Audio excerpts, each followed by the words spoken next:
अस्सलाम वालेकुम class 10th chemistry chapter number 9 आप जानते हैं केमिकल इक्विलिब्रियम स्टेट हमने कंटिन्यू किया हुआ है।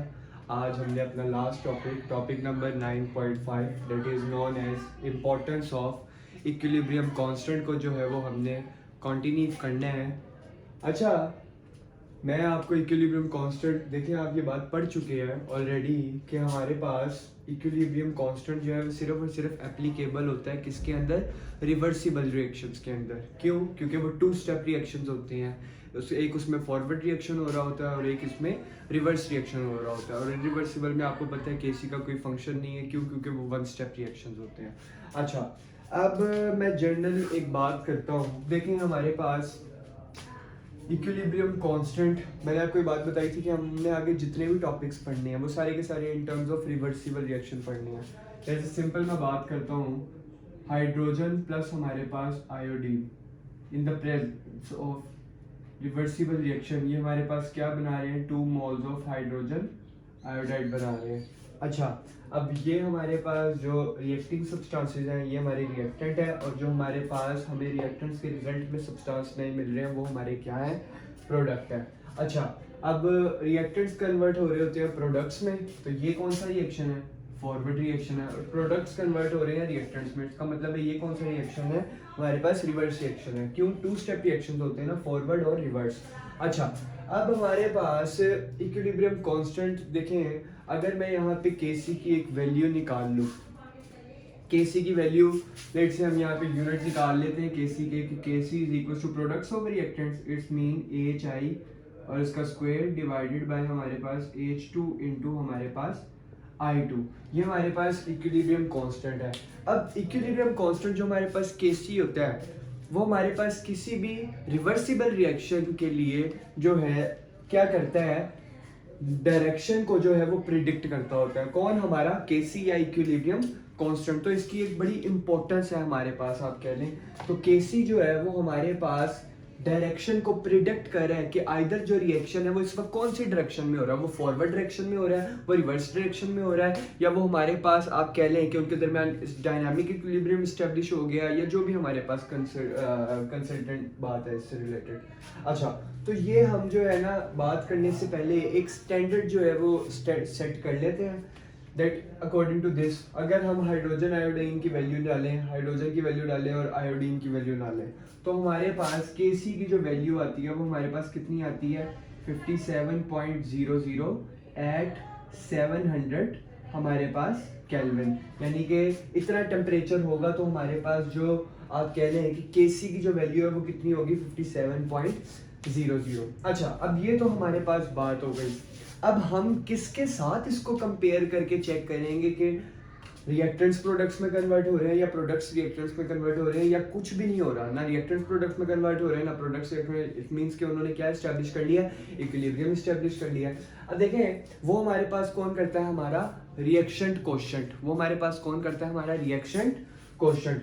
अब देखें जनरली मैं एक बात करता हूँ कि ये जो रिएक्शन है वो हमारे पास, लेट्स सपोज आप कह लें कि वो हमारे पास जो है ये 5 बजे शुरू हुआ, ठीक है, और मैं ऐसा कहता हूँ कि जी आप ऐसा करें 5:15 बजे चेक करें कि इस वक्त Kc की जो है वो क्या वैल्यू है। तो आप उसको कैसे लिखेंगे, हमारे पास जो भी हमारे पास कंसंट्रेशन होगी और बेस में क्या आ जाएगा, टाइम। टाइम हमारे पास, लेट्स से मैं कहता हूँ आपने किस टाइम पे चेक करना है, 5:15 बजे चेक करना है कि Kc की जो वैल्यू है वो क्या है, वो रिएक्टेंट्स जो है वो प्रोडक्ट्स में कन्वर्ट हो रहे हैं या प्रोडक्ट्स रिएक्टेंट्स में कन्वर्ट हो रहे हैं, या कुछ भी नहीं हो रहा। इट मीन्स फॉरवर्ड हो रहा है, रिवर्स हो रहा है, कि डायनामिक इक्विलिब्रियम उनके दरमियान एस्टैब्लिश हो गया। क्यों? क्योंकि आपको पता है कि हमारे पास रिवर्सिबल रिएक्शन में चाहे हम कंसंट्रेशन को जितना मर्जी डिस्टर्ब कर लें, एक टाइम ऐसा आता है जब वो दोबारा क्या अटेन कर लेते हैं, इक्विलिब्रियम अटेन कर लेते हैं। बात लग रही है समझ? अच्छा, अब वो हमारे पास जो QC होता है, लेट्स से हम QC की वैल्यू जो है वो निकाल लेते हैं। QC हमारे पास क्या बन जाएगा, AHI और हमारे पास square divided by H2 into हमारे पास I2। हम सपोज कर लेते हैं कि वो जो हमारे पास वैल्यू आई है वो हमारे पास कितनी आई है, 25 आई है। अब देखें ये वाली जो वैल्यू है वो हमारे पास इस वैल्यू से क्या है, कम है। QC की जो वैल्यू है वो हमारे पास Kc से कम है। जरा तवज्जो करें मैं क्या कह रहा हूँ, QC हमारे पास लेस है एज कंपेयर टू Kc, यानी कि QC हमारे पास लेस देन है केसी के। इट मीन्स इस बात का मतलब क्या हुआ, अब ये जो हमारे पास राइट साइड पे मैंने आपको बताया था हमारे प्रोडक्ट लिखे होते हैं और लेफ्ट साइड पे हमारे क्या लिखे होते हैं, रिएक्टेंट्स लिखे होते हैं। अब देखें QC की जो वैल्यू है वो कितनी है 25, जबकि प्रोडक्ट्स की वैल्यू कितनी है 57। अब इस बात का मतलब हमारे पास ये है कि अभी मजीद रिएक्टेंट्स ने प्रोडक्ट्स में कन्वर्ट होना है, तो हमारे पास ये कौन सी डायरेक्शन में चल रहा है, फॉरवर्ड डायरेक्शन में चल रहा है। बात लग रही है समझ। QC की वैल्यू जो है वो KC की वैल्यू से क्या है, लेस देन है। इट मींस कि अभी जो हमारे पास रिएक्टेंट्स हैं उन्होंने मजीद कन्वर्ट होना है किसके अंदर, प्रोडक्ट्स के अंदर। क्यों, क्योंकि KC की वैल्यू जो है हमने स्टैंडर्ड क्या सेट की है 57, तो वो 25 है। अच्छा, तो अगर ऐसा हो जाए कि जो QC है वो हमारे पास ग्रेटर देन हो जाए KC से, यानी कि अब KC की वैल्यू कम हो जाए और QC की वैल्यू जो है वो बढ़ जाए, अब वो हमारे पास क्या होगा कि अब प्रोडक्ट्स जो हैं वो रिकम्बाइन हो रहे हैं किसके अंदर, रिएक्टेंट्स के अंदर। इट मींस कि ये कौन सा रिएक्शन है हमारे पास, रिवर्स रिएक्शन है। बात लगी समझ। जब QC हमारे पास KC से लेस देन था तो इसका मतलब था मजीद रिएक्टेंट्स जो थे उन्होंने प्रोडक्ट्स में अभी कन्वर्ट होना था, और जब हमारे पास KC की जो वैल्यू है वो लेस देन है किससे, QC से, तो इसका मतलब ये है कि अब प्रोडक्ट्स जो है वो रिकम्बाइन हो रहे हैं किसके अंदर, अगेन रिएक्टेंट्स के अंदर। फिर एक टाइम ऐसा भी आता है कि जब QC की वैल्यू जो है वो एग्जैक्टली किसके इक्वल हो जाती है, KC की वैल्यू, और वहाँ पे हम कहते हैं हमारा क्या अचीव हो गया, इक्विलिब्रियम, और उस इक्विलिब्रियम को हम क्या कहते हैं, डायनामिक इक्विलिब्रियम। ठीक है हमारे पास, तो ये हमारे पास सारे के सारे predicting direction of a reaction की बात थी।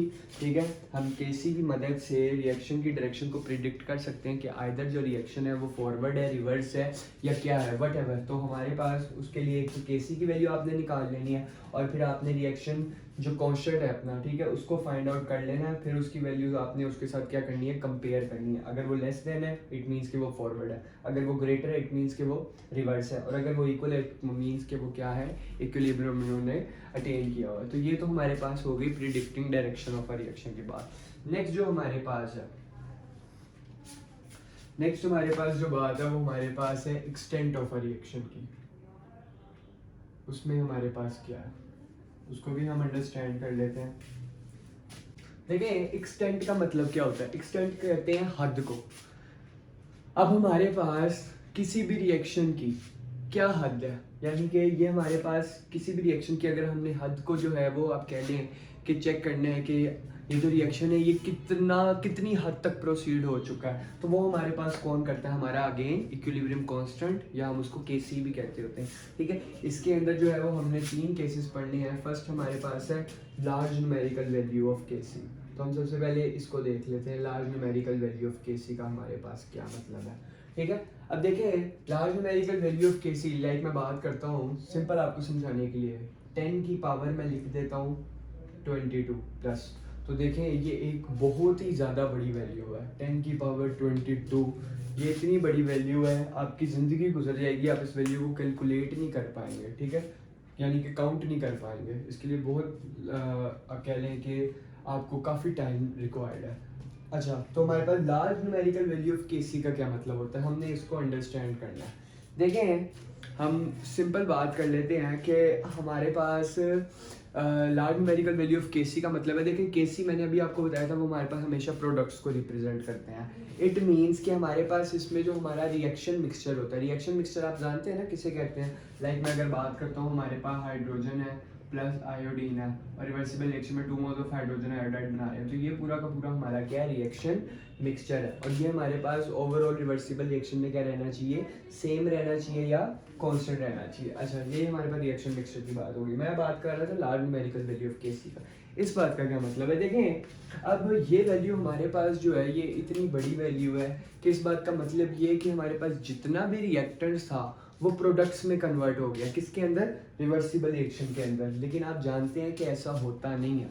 ठीक है, यानी कि इस बात का मतलब ये है कि हमारे पास इस large numerical value of KC में जो हद है वो क्या है कि प्रोडक्ट्स जो है वो मैक्सिमम टू मैक्सिमम हो गए हैं, लेकिन जो रिएक्टेंट्स है वो निग्लिजिबल टू निग्लिजिबल यानी कि ना होने के बराबर हो गए, और प्रोडक्ट्स बहुत ही ज़्यादा हो गए हैं। तो उन्होंने क्या अटेन कर लिया, इक्विलिब्रियम अटेन कर लिया। जैसे सिंपल हमारी बुक में एग्जांपल है, हमारे पास जब 2 moles of carbon monoxide reaction करती है हमारे पास किसके साथ, ऑक्सीजन के साथ, यानी कि ऑक्सीडेशन होती है जब इसकी, तो हमारे पास क्या बना लेती है, 2 मोल्स ऑफ कार्बन डाइऑक्साइड बना लेती है।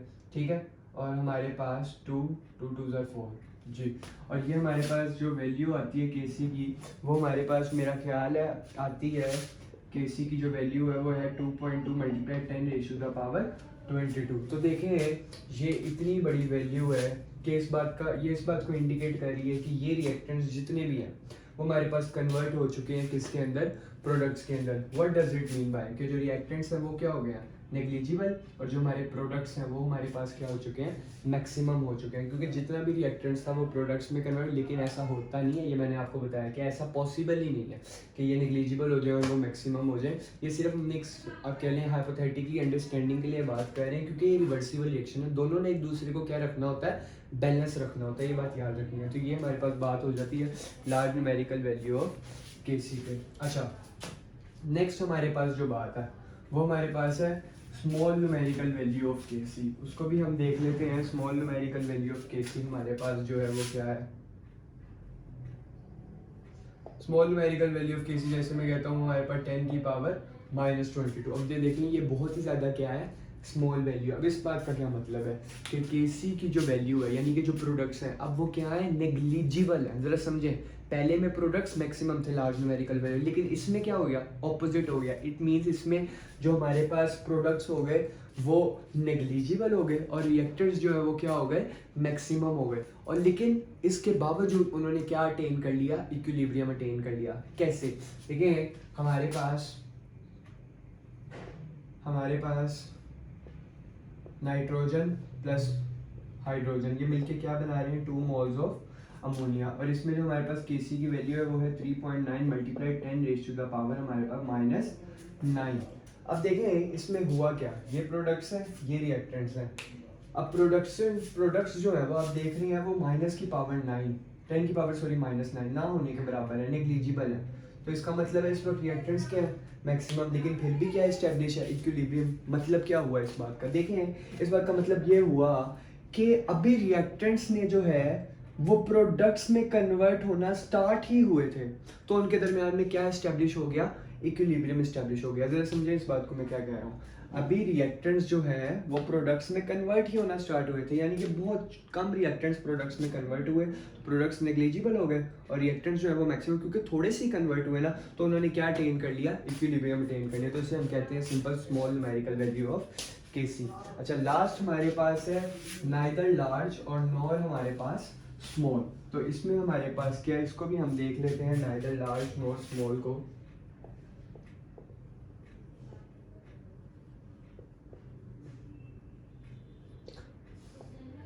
हमारे पास मैं बात करता हूँ सिंपल केसी की वैल्यू जो अगर हम ले लेते हैं 0.211। अब देखिए ये ना ही हमारे पास कोई इतनी बड़ी वैल्यू है और ना ही हमारे पास ये कोई इतनी छोटी वैल्यू है।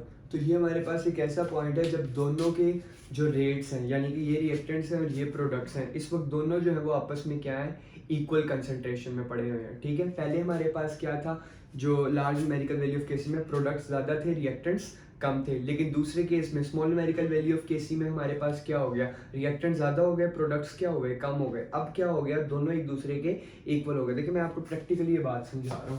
हम सिंपल बात करते हैं, हमारे पास डाइनाइट्रोजन टेट्राऑक्साइड जो है जब वो हमारे पास डीकम्पोज हो रहा है तो हमारे पास क्या बना रहा है, हमारे पास N2 नाइट्रोजन गैस बना रहा है, प्लस हमारे पास 2 मोल्स ऑफ ऑक्सीजन बना रहा है। और जो केसी की वैल्यू हमारे पास उसमें क्या है, 0.211 है। तो इसका मतलब है ये जो हमारे पास वैल्यू है ये क्या है, एक्चुअली ना ही इतनी बड़ी है ना ही इतनी छोटी है। तो इस बात से मतलब हम ये निकालेंगे, कंक्लूजन ये निकालेंगे कि इस वक्त जो अमाउंट ऑफ रिएक्टेंट्स है और अमाउंट ऑफ प्रोडक्ट्स हैं वो एक दूसरे के क्या है, इक्वल है। ठीक है, लेकिन डायरेक्शन क्या होगी, ऑपोजिट होगी। लाजमी बात है, ये फॉरवर्ड जा रहा है, ये रिवर्स है, 2 स्टेप रिएक्शन है ना हमारे पास। तो इसका मतलब है हमारे पास इसमें केसी की वैल्यू नाइदर लार्ज और ना ही स्मॉल। चैप्टर हमारा जो है अभी यहाँ पे वाइंड अप हो गया। इंशाल्लाह नेक्स्ट लेक्चर में मैं न्यूमेरिकल्स रिकॉर्ड करूँगा। ठीक है।